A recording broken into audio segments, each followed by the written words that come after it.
what I'll tell you is that the format of today's session is going to be very interactive, right? It's going to be very detailed, but I also want it to be engaging because the goal is not to only kind of give you information and you can add, you can check off a roster that you've attended another event, but it's really for you to go home with something very tangible. That you can say that after today's session, you've acquired some skills that you can actually use now to go secure your next corporate gig, corporate contract, corporate partnership, or sponsorship. That's the plan for today. So I want to encourage you to utilize the chat window as often as possible. I'll give room for questions and answer at the end. If you have, the only thing I'll say is that because I might lose my train of thought is not to interrupt if possible during the session. Okay, so let's get started. So once again, my name is Adiola. I'm excited to be here today. I'm going to go ahead and share my screen right now so we can get started.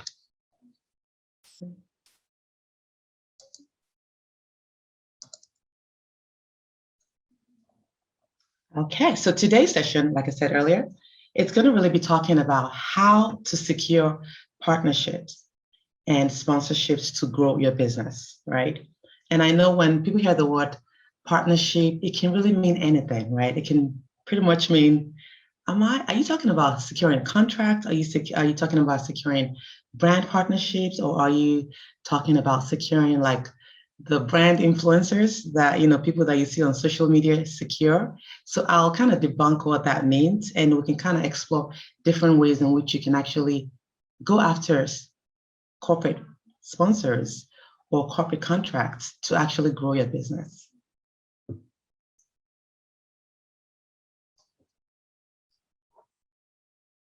Okay, so today, the goal for this workshop is to talk about what corporate partnership is, to talk about the 3 mistakes people make when trying to pitch, and how you can avoid them. The next thing we'll be going over today is how to start attracting corporate partnership. Obviously, that's why we're here, right? And the next thing we'll be talking about is how to get a yes from a potential sponsor. And like I said earlier, and I believe Rachel is going to be my timekeeper, and I'll try to make sure that I put everything within the time frame, is to now go over questions. Like Rachel said earlier, I'm Adiola. I'm actually here in the DMV also, precisely Maryland. I'm a brand and business strategist. So what I really do is I help entrepreneurs, experts, or visionaries to build profitable brands so they can attract their dream clients and partners and increase their income, influence, and impact. So if that's you, you're actually at the right place today. And so in case you're thinking, why me? Okay, why are you the one talking about this and not someone else? I like to kind of just show a little bit of what I've done is I've consulted with over 72 business owners over the past 5 years, and I've helped them launch and build a profitable brand and their proprietary signature programs. I've also partnered with over 32 corporate partners and sponsors within the past 4 years, mine and my clients. And I've also helped my clients and students to secure their first corporate partnership. Of course, one thing else I do that I'm not going to focus on today is to get on TV. That's one of my area of specialties. So if you've ever thought about, pitching to TV, it's the same concept that we'll be talking about today, but we're not going into media. We're going to focus on corporate.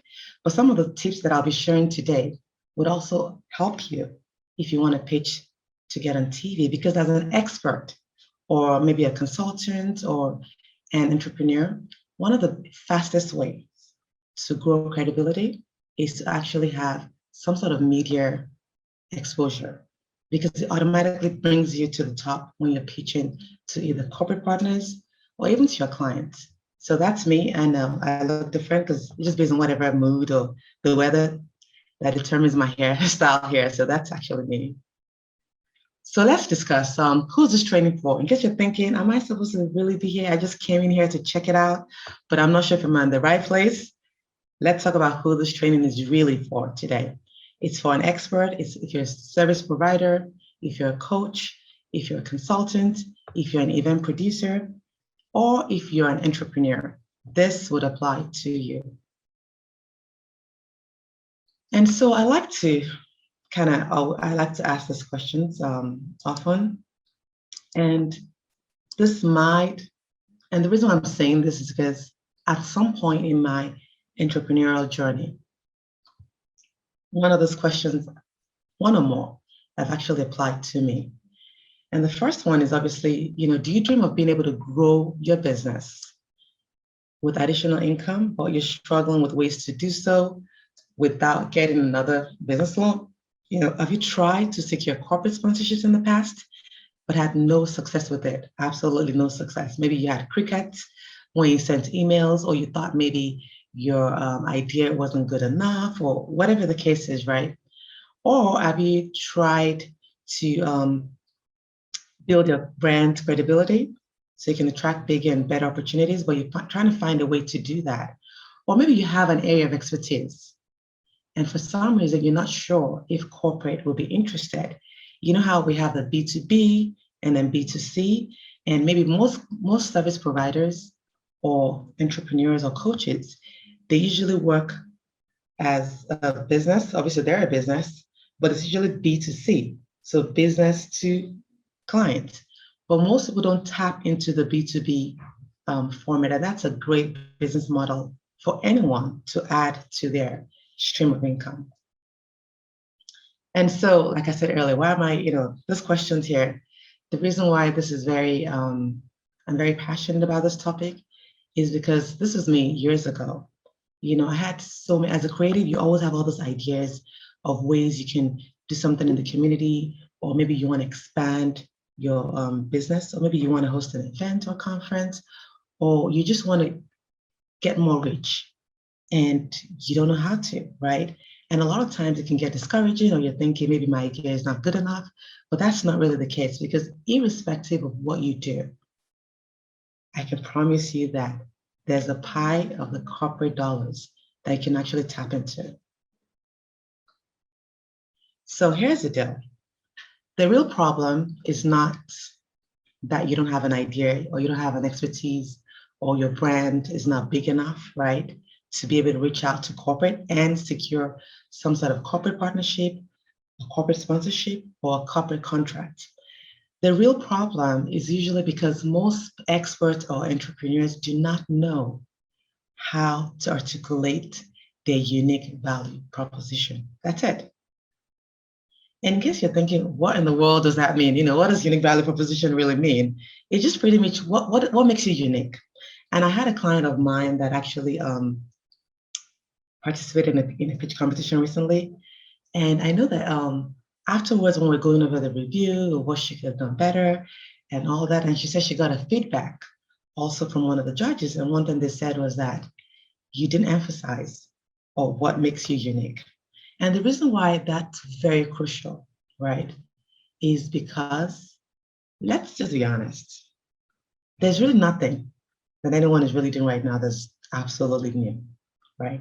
You might know 10 other experts just like you are. You might know 20 other event producers that produce events and do an amazing job like you do, right? You might know 1,000 coaches that do the same absolutely thing that you do. But usually what makes you stand out is what makes you unique. So if you can actually pay attention and fine tune what your unique value proposition is, this will help you stand out when you're actually pitching to corporate. And I know that most people, especially if I'm talking to people that are consultants and coaches, you definitely know what this word is, right? You might have taught your clients and your students how to create their own unique value proposition, but a lot of times we don't apply that to our business when we're pitching to companies, right? We write all the what's, the how, the what you can do, but we don't hone in on what makes us unique. So if you can actually hone into what makes you and your brand or your business stand out, that will cut you and make you stand out, from the noise. So here are some examples of some companies and partners and brands that I've partnered with in the past. And there are quite a few more. There's Kaiser Permanente, there's Allstate Foundation, there's Pandora, there's Mael Organics, Coral City of Greenbelt, Luna Startup Labs, and a few more. Even we partner with DC Startup Week a few years to host an event together. So I'm showing this logo to kind of show you the difference, the range of difference between the different kind of companies that I've partnered with my brand, right? And this doesn't include the brands that my students or my clients have been able to partner with. So if you're thinking corporate, it's Kaiser Permanente. If you're thinking about a hair product brand, that's Smile Organic. So it doesn't matter what you do or what space you're in. There's always a potential company out there that you can work with, and it will pay you for whatever expertise you're bringing to the table or whatever value proposition you bring into that. And before I go on, let me just be sure that I'm not missing any questions because I can't see the chat window. Let's see. Okay, good. So Rachel, please, if you don't mind, if I'm skipping a lot of questions in the chat, just kind of let me know. Grab my attention, so at least that way I'm not overlooking the questions. Okay, so I'm going to share some of the secrets in being able to secure a corporate partnership. And like I said earlier, a lot of those questions that I asked earlier were some of the struggles that I went through, or even my clients, prior to them really tapping into what they can do, how well they can do it, and what partner or what company is in alignment with what they do. And I'm going to be sharing that with us today. So you ready? I wanted to put a little bit fun. So you might see little cartoon images here. Is because I know that it's a serious topic, and I kind of wanted to bring some humor into this. So just bear with me. You might see some images, and you're like, okay, Adiola, I thought we're here for business. We are here for business, but I wanted to make sure that I throw in some sort of humor so that way I can lighten I can lighten what we're going to be talking about today. So what can securing corporate partnerships or sponsorship do for your business, right? The very first one is it allows you to increase your visibility. That's the first thing it does. The second thing is that it helps you to build credibility. So let me give an example. If you partner, for example, let me give an example of you having an event. Maybe you're hosting a conference, a brunch, or a seminar, or whatever it is, and you partner with a bigger brand, right, that actually has more reach, that has more credibility in the industry, right? By you partnering with them, it automatically increases your visibility that we talked about right here, and it also automatically establishes your credibility. Because here's the deal. Most people know that brands do not just randomly partner with random companies, right?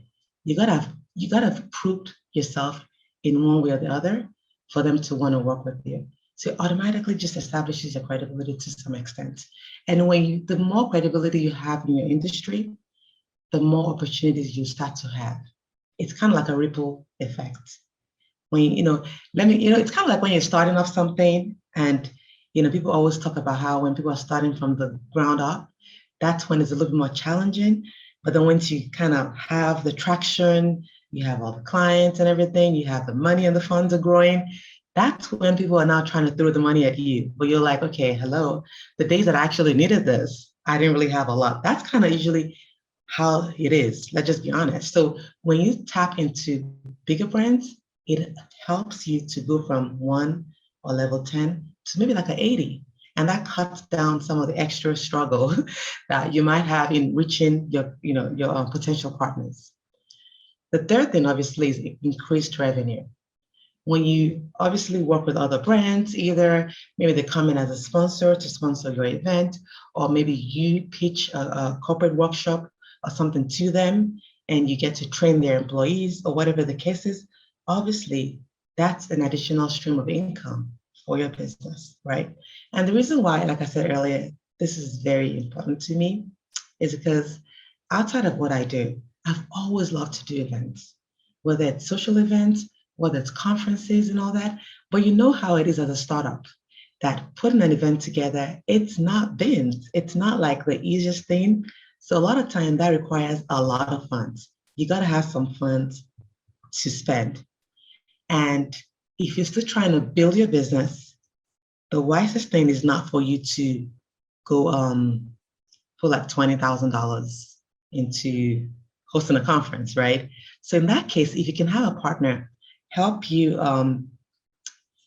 secure some of this kind of partner with you, and they're one of your sponsors, it just kind of cuts a lot of the extra expenses for you, right? So that's why I'm very particular about, irrespective of what you do, this can work for you. And I'll give you examples, so just kind of bear with me, okay? So like I said earlier, it also gives you more business opportunities. The more exposure you have, the more companies that you get to partner with, you'd be amazed about how it's sort of like a floodgate of blessings, revenue, and more partners coming your way. So let's discuss, in case you're thinking, okay, I get it, Akinola. Okay, so what is really a corporate partnership? What is sponsorship? I hear that word a lot. I don't even think I know what that is. So can you kind of tell me what that is? So I'll kind of go into this.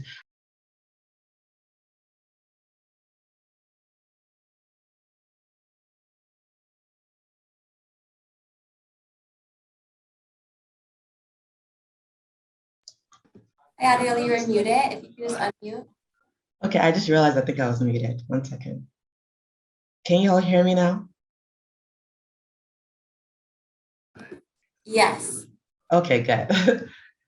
So if you're thinking, what is corporate partnership? I've heard you. Let's talk about that. So a corporate partnership really, so let me I like to always give this little disclaimer. Usually, if you hear the word partnership and sponsorship, a lot of times people use the same word sometimes, and they're similar, but they're not necessarily the same, right? If you kind of secure a corporate sponsorship, let's say you get a brand to sort of come in as a sponsor to whatever it is that you're doing, whether you're hosting an event, whether you actually have a workshop coming up, or maybe you have a good, solid community, and you want to, provide more value to your audience, right? You can actually have a corporate company that wants to tap into your audience, come in as a sponsor. And usually when someone comes in as a sponsor, in some way, they're automatically some sort of partner, right? The difference, however, is that you can actually be a partner and not be a sponsor. But usually when you're a sponsor, you are a partner. Does that make sense? Let me pause for a little bit and be sure that I didn't go over anyone's summit. Let me look in the chat window. Okay. Did you guys get that part? A sponsor usually is some sort of partner, but a partner does not necessarily mean they're a sponsor. You guys got it? Are we good? I'm gonna look in the chat window just to be sure. Okay, good. Okay. So let's talk about some ways in which, what a corporate sponsorship or partnership is. A few ways you can partner with corporate, right, or another brand is either by you hosting corporate workshops and training for them, right? Or maybe you sell one of your intellectual property or do some kind of licensing with them. Or maybe you do some kind of corporate partnerships through events and some kind of activations. Or like the example I gave earlier, maybe you actually work with them for them to be a sponsor of yours, right? So here's some few ways. There's so many ways, but I kind of wanted to kind of talk about this four that's very popular.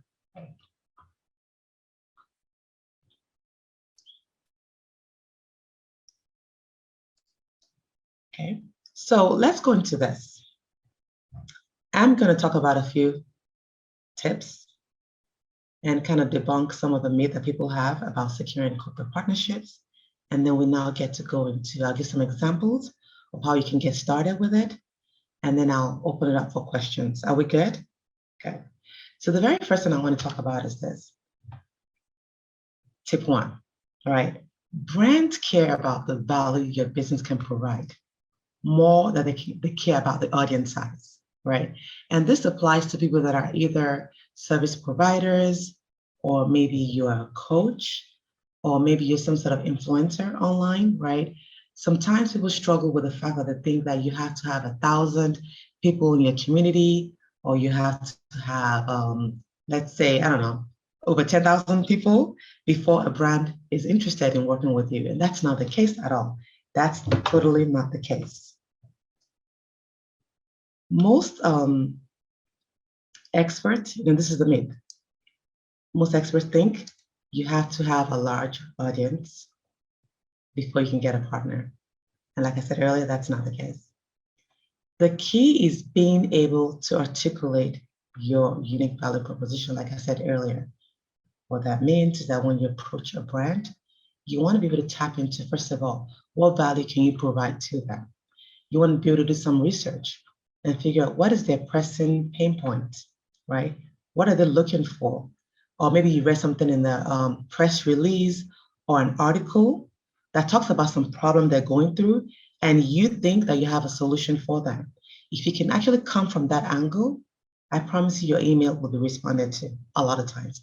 And even if it's not responded to right away, keep trying. It's just a matter of time you'll get a response back.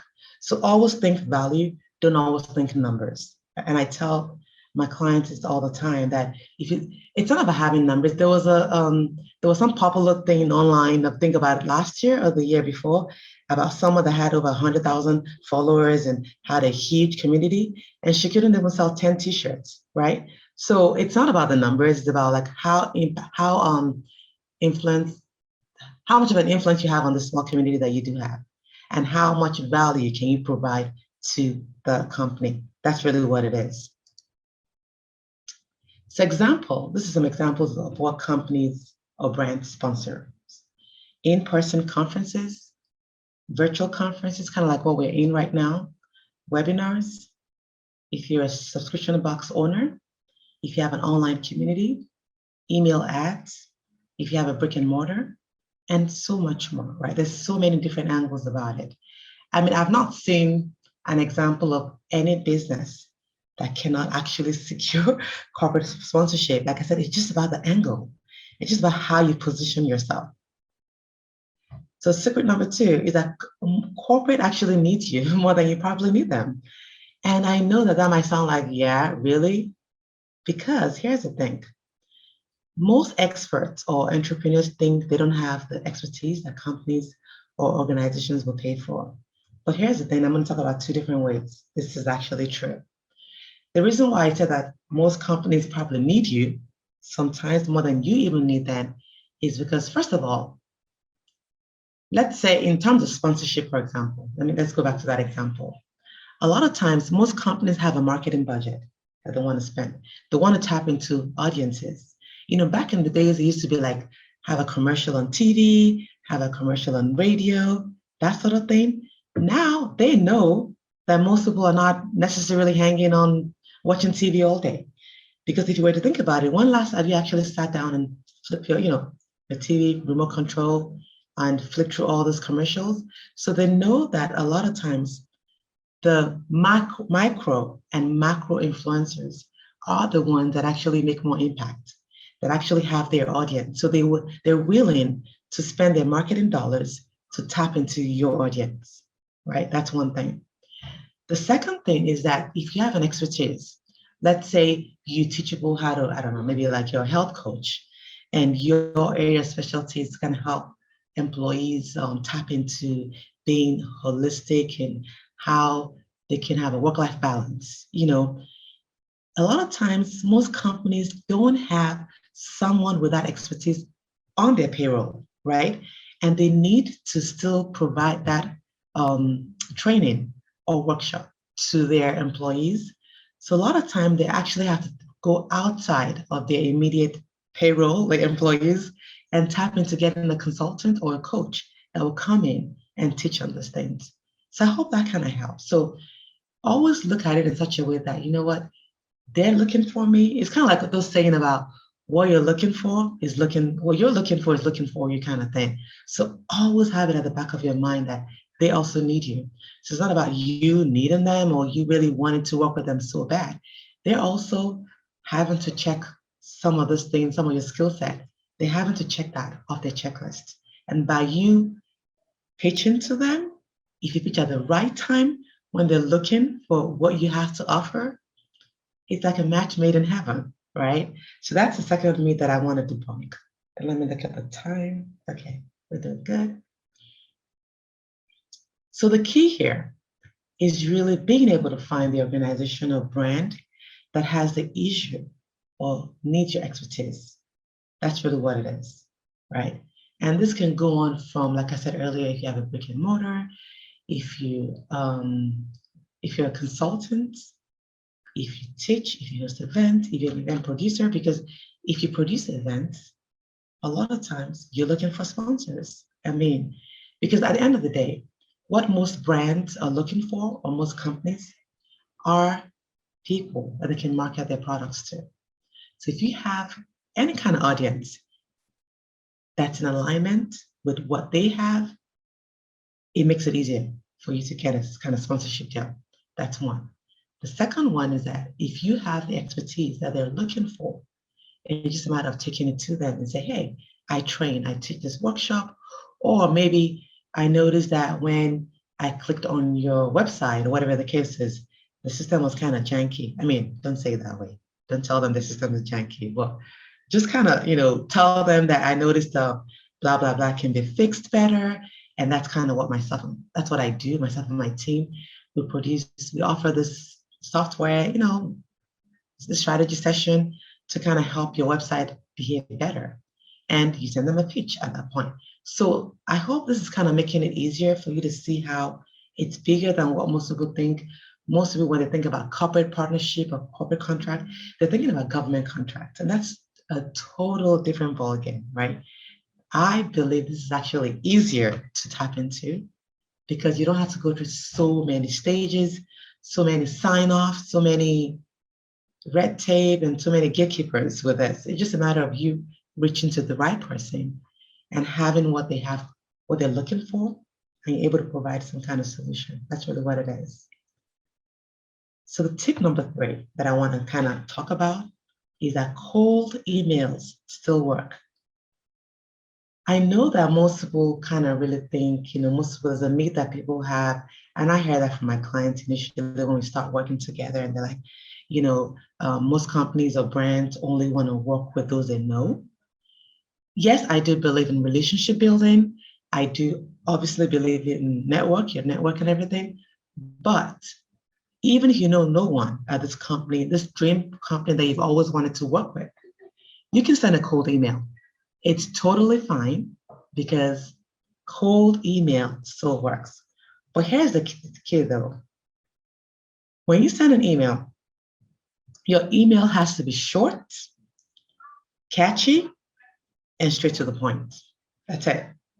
Your email has to be short, catchy, and straight to the point. This is not the time to send a long email talking about your background, your history, your life story, or your give example of all the clients you've worked with. That's not the case, because remember that whoever is getting this email from you, they're probably getting 100 emails in a day. Who knows, right? So you want your email title to be very catchy. And then when they actually click on it and they open it, it's got to be straight to the point. And you definitely want to have something in there that actually grabs their attention and makes them want to respond back, right? And if you see my hands going, I'm holding onto my mouse at the same time.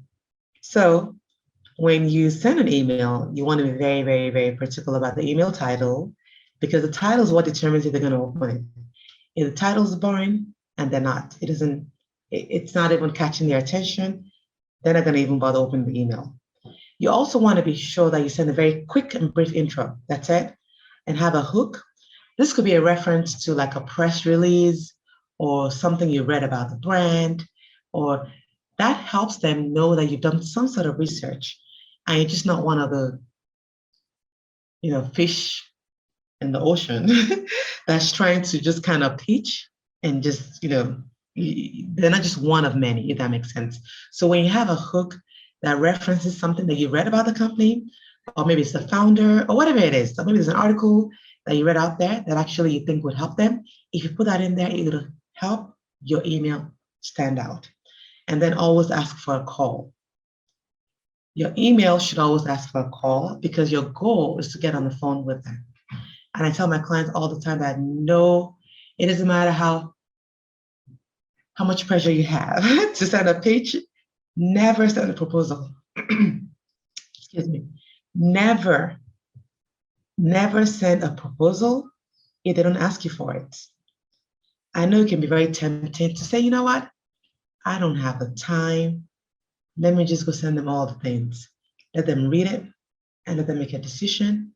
And if they're interested, they'll get back to me. Now, you really shoot yourself on the foot when you do that. Your goal is to send an email that gets their attention, and your next goal is to get a phone call scheduled with them. And here's the deal, it doesn't matter how long it takes. Remember, this is one of those things that it's not a get quick thing, it's relationship building, whether we want to accept it or not. So just make sure that you do things the right way and be patient about the process. And you'll be surprised that they're paying attention and they want to see how professional you are also. Like I said earlier, do not send your deck in your first email, no matter how time sensitive it is, because remember, your emergency is not their own urgency. So if you bombard them with too much and you don't even get a chance to find out what they're looking for, you automatically get a no, because now you're not even talking to their pain points. But if you've gotten a chance to get on the call with them, you know what they're looking for. You get to kind of interview them and ask them where they are, what they're looking for, and how you can actually be of value to them, right? So before I go on, I'm going to pause real quick and see if anyone has any questions. And give me a second, please. I need to make sure.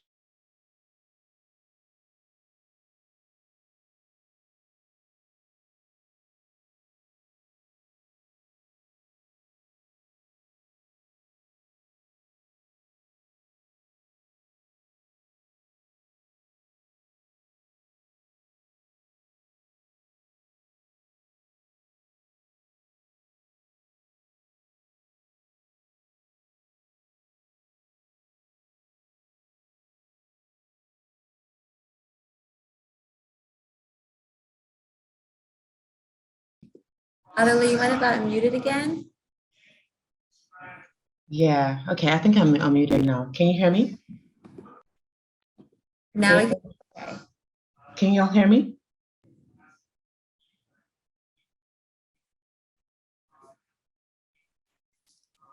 Yes, so I'm getting in the. You can? Okay, good. Yeah. So, like I was saying earlier, always make sure that you do not send a deck in your first email, irrespective of how tempting it is.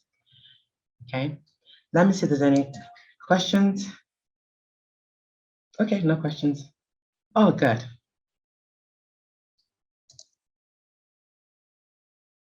So let's kind of talk about this real quick. Your goal is to establish relationships with the decision maker, right? And like I said earlier, it's about relationship building.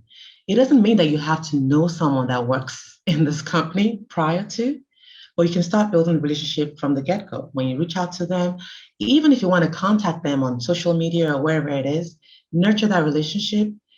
Like I said, send them an email that's very appealing, that's short, precise, and straight to the point, and let them reach back out, right?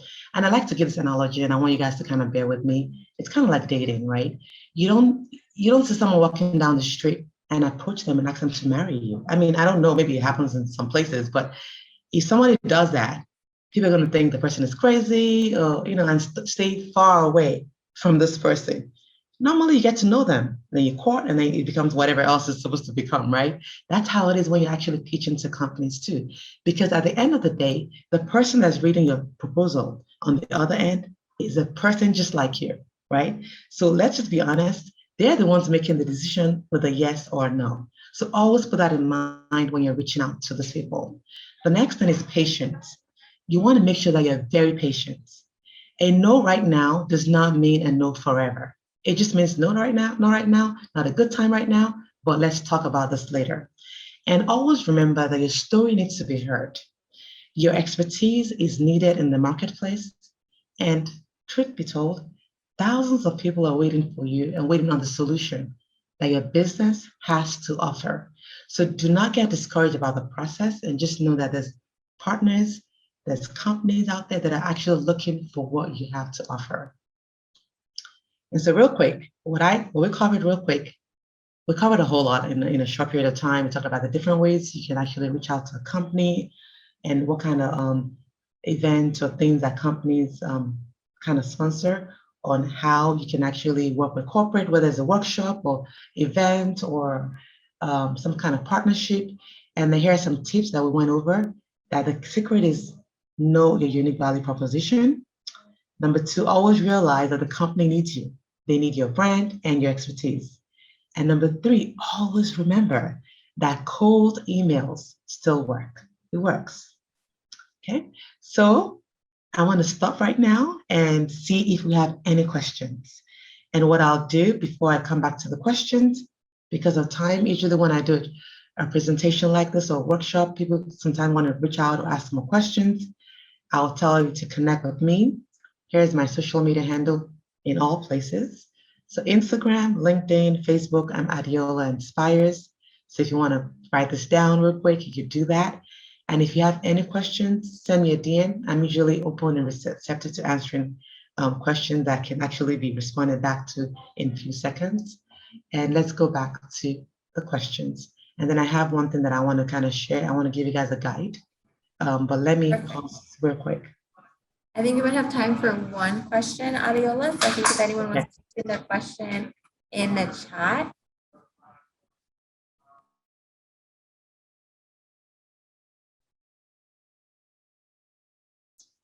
Okay, does anyone have any questions, or was it just so good that you just like, we got it. We don't have any question at all. Any questions whatsoever? While we wait for questions, do you want to share that one piece, Adiola? Okay, sure. Yeah, let me go back and do that. So I would ask, I have, let me put the link back up there 1 second. So you can actually either reach me on also hello at adiolainspires.com. I always like to get feedback to see if it resonated with you, if it was clear, if you have any questions. And there's a link here that I'd like for you to kind of go to. It's bit.ly/get-corporate-sponsors. When you click on that link, you do actually have a button on top that says apply. Even if it says apply, just go ahead, when you put your information there, just say, just type in there that you want to get the guide. So I have a guide that actually I'll send to you to kind of let you, it's like a partnership audit to kind of check and see if your brand or your expertise is partnership ready. Okay, and that's bit.ly/get-corporate-sponsors. But it's easy for you to just go find me on social media and send me a DM, and I can send you the guide directly. And that's Adiola Inspires.